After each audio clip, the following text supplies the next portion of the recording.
ఆనందాన్ని ఇస్తుందంటే చెప్పలేదు, పొలవలేవు అసలు. అది యూ కెనాట్ మెజర్ ఇట్.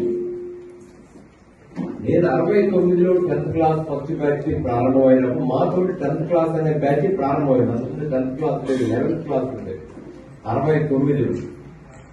ఈ రోజు మేము మళ్ళీ 94లో మీలాగానే మొత్తం కలుసుకున్నప్పుడు చాలా ఆనందం వేసింది. ఒక్కొక్కటి పరిగెత్తుకుంటా వచ్చి మేము 110 మంది ఏమన్నా ఒక్కొక్కటి వచ్చి అట్లా ఇట్లా రకరకాలు. అప్పట్లో ఒక సంచలనం. మేము పిరంగపురం హై స్కూల్లో ఆ ఫంక్షన్ చేశారు. ఆ తర్వాత చాలా మంది చేశారు. మేము పెట్టిన ఫోటోలు పేపర్లో చూసి మొన్న కూడా టీచర్స్ డే రోజున మా చదివిన గురువు గారు బ్రతుకుంటే పిరంగపురం వెళ్ళి ఆయన పలకరించే రోజు ఎంతో ఆనందం. కాబట్టి గురువుకి విద్యార్థికి ఉండే సంబంధం వేరు. సోమసో ఎక్కడన్నా విద్యాసాగర్ గురువుందన్నా అని గురువుకే తెలియదు. మిగిలిన ఎవరో ఎంత గొప్పదని అనలేము మనం.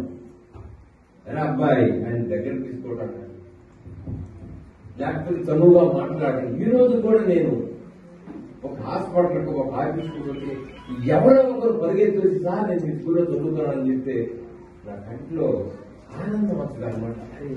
మనం చెప్పిన పిల్లలు సరే అది ఉద్యోగమా ఇంకోటి ఒక ఆనందం, ఒక గుర్తింపు అని ఒక మాస్టర్ గారిని గుర్తించుకోవడం అనేది గొప్ప విషయంగా భావిస్తుంది.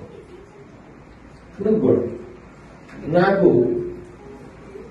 ఒక భాషల స్కూల్లో ఉన్నటువంటి హెడ్ కావచ్చు, చైతన్య స్కూల్లో ఉండే హెడ్ కావచ్చు, ఇంకొకరు కావచ్చు, వాళ్ళందరికీ లేని ప్రత్యేకత మన స్కూల్కి మన మాస్టర్లకి ఉంది. ఎందుకంటే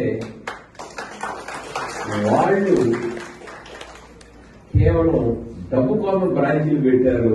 మేము ప్రేమ కోసమే స్కూల్ ఒకే బ్రాంచ్ లో ఉంటాం.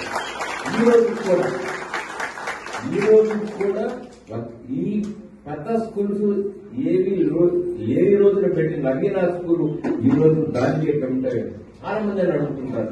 మాస్టర్ మీరు బస్సు ఎందుకు పెట్టకూడదు, గవర్నమెంట్ బ్రాంచ్ ఎందుకు పెట్టకూడదు? రెండే కారణాలు.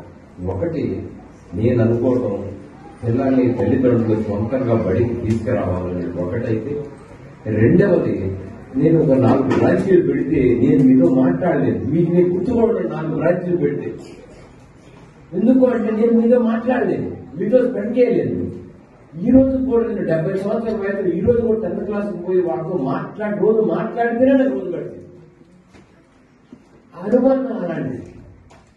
ఒక స్కూల్ రన్ చేసే వాళ్ళు